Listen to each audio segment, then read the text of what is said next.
Movie Minutes is a segment that we talk about a movie that we saw in the past week, whether it be on Netflix, Hulu, Amazon Prime, or in theaters, because we're relevant in that way.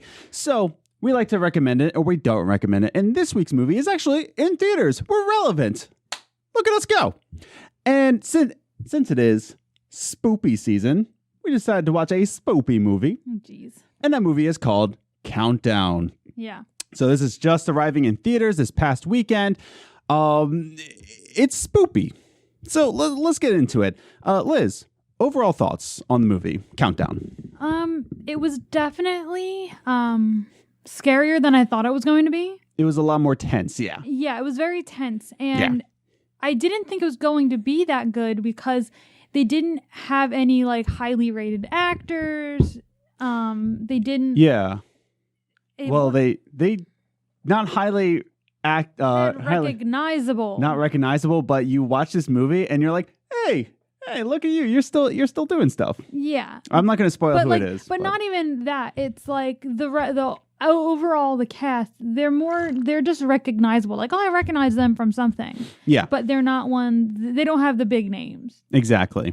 And so I wasn't sure how it was going to be. I've only seen like one or two advertisements for it, and so it didn't seem like it was going to be that great a movie. It looked like it was going to be one of those movies that looked really good, but then ended up being really bad. Yeah. But overall, it actually surprised me. It was pretty good. I, in the correct times, got scared and tense, and it was good. Yeah. No, I agree. And let's just jump into the notes that I wrote down here. Talking about more detail of what we thought about the movie. To the movie's credit, I want to give a lot of credit to this movie because it doesn't give you a ton of exposition. The movie just starts. Yeah. Act 1 is probably the weakest in this movie, but I will give it credit that it's in a party scene. It's a bunch of teenagers at a party. They're talking about cell phone apps and just saying like, hey, we should all... This is part of the plot of the movie. It's not really spoiling anything. We're not going to spread any spoilers here, but, they're going around and, oh, we should download this one. It's called Countdown. It lets you know when you die. And they all download it and they all chuckle about it. And, one of them gets, couple minutes or an hour. And, she starts freaking out. The movie just starts. Yeah. And I like that. And I like how it's not like this deep backstory and back in, the Middle Ages, back in the Dark Ages, this witch put a secret magical curse on the iPhone 11 and it just starts. And I love that. But what did you think of Act 1? It was good. I did at first think like, is this what it's going to be? Yeah. Like, it's just going to go around to a bunch of different people. Is this what we're doing? It felt like it was going to be a web short. Yeah. Like at first I was like, this is not like at first I thought I was right that it was not going to be good because it just didn't look like it was going anywhere. But once they decided on a main character, it was great. No, I wholeheartedly agree. What's up? Go. Yeah. But and I like that. It just carefully placed everything. And instead of giving you exposition, which is my second note here, the backstory and the lore of the movie are, I'll give the movie credit. It's carefully placed. It's solid. It's a solid backstory. And you get to learn piece by piece each and every... Is the movie unexpected? Or is the plot like, wow, that threw me like through a loop?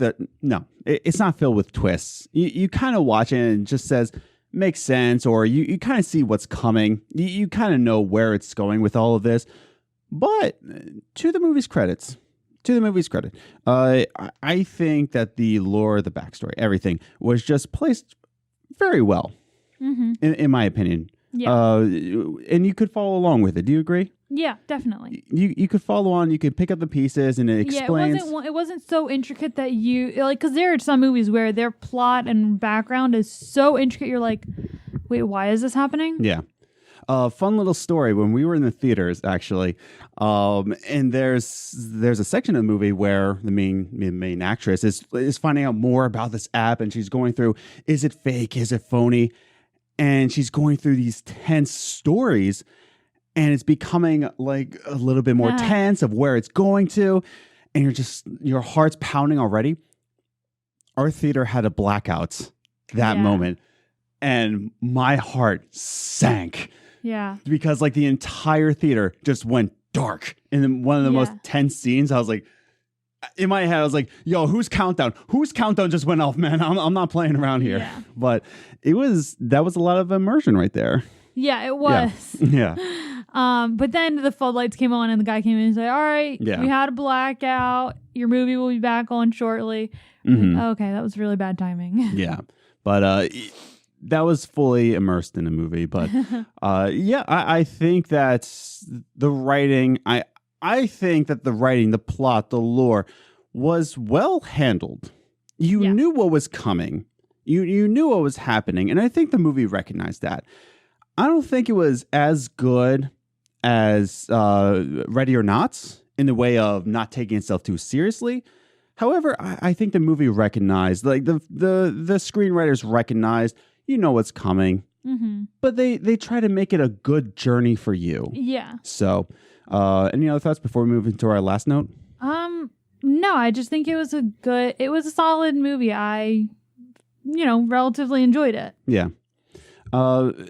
Some fault to this movie that the movie was a good concept. I think here's one note I have that I didn't put in here. I think it was an incredibly good social commentary on cell phone usage because the whole point of it kind of spoilery, but you get to see it in Act 1. Like the very first 10 minutes, you get to see, oh, okay, you're going into this. You have to read the terms and conditions of the Countdown app and then click select, but they don't read the terms and conditions. Because no one does. And I think that's a good social commentary on a lot of these apps that people are downloading. I'm not going to just say kids are downloading, people, human beings, adults. Even online, like outside of your phone. Yeah. When you're doing websites or signing up for this or that, no one reads it. And you sign your life away, essentially. And that's just it. Like the terms and conditions are important, and this is just a fabulous commentary on that kind of usage. So I think it's brilliant. However, I think the acting was kind of clunky. Even the writing kind of backtracks a little bit. It wasn't up to par with what the movie plot could be, and even the acting was just, I don't want to say dry. It wasn't dry. It was just definitely not up to par of what it should have been. Yeah, I mean, the main actress... A lot of tropes. The main actress, I've seen a couple of her things, and I actually really enjoy her acting. Yeah, she was great in the movie. Yeah, because, she's done a few good things. Yeah. But yeah, the acting overall, I don't think was that bad. It wasn't so bad that it was distracting in any way. For me, it was mostly the writing. The story was great, but it just seemed the writer couldn't keep up with the story that they were trying to produce. Let's go into our overall ratings for the movie. What did you give it out of 10? I gave it a 7 out of 10 because, like I said, I was thoroughly scared. Gave me a good scare. I haven't seen a really good movie that scared me. Yeah. Or made me that tense in a while. So that was really good, especially by today's standards with what I've been seeing. And it was, like I said, I enjoyed the acting. I really enjoyed the story and the backstory. Really, the fault for me was the writing. It just felt like something was missing. Yeah. I would also give it a 7. 7 for us is a decent movie. A 6 is above average, and 8 is a solid film. 7, decent. And I think this was just that. It's a 7. It's a decent movie. Not a waste of money, not a waste of time. It's not a waste of time. I would recommend it, especially in this season, spoopy season. I think it's a well-made film, and I think it's well worth your time. You have a week until spoopy season is over and we go into family fun. Yeah, really. So I would, if you're into really tense, really scary movies and you're in the mood for a good Halloween film, I think Countdown is for you. Yeah. If you're not into scary movies, if you're not into that adrenaline rush, don't see this movie. If you're not into that, I think, like I said, I think it has a good commentary into cell phone usage, but that's about as mainstream as it can get. But it's just definitely one of those really good, decent It's a thrillers. good Halloween time thriller. Yeah. So that's our thoughts on the movie Countdown.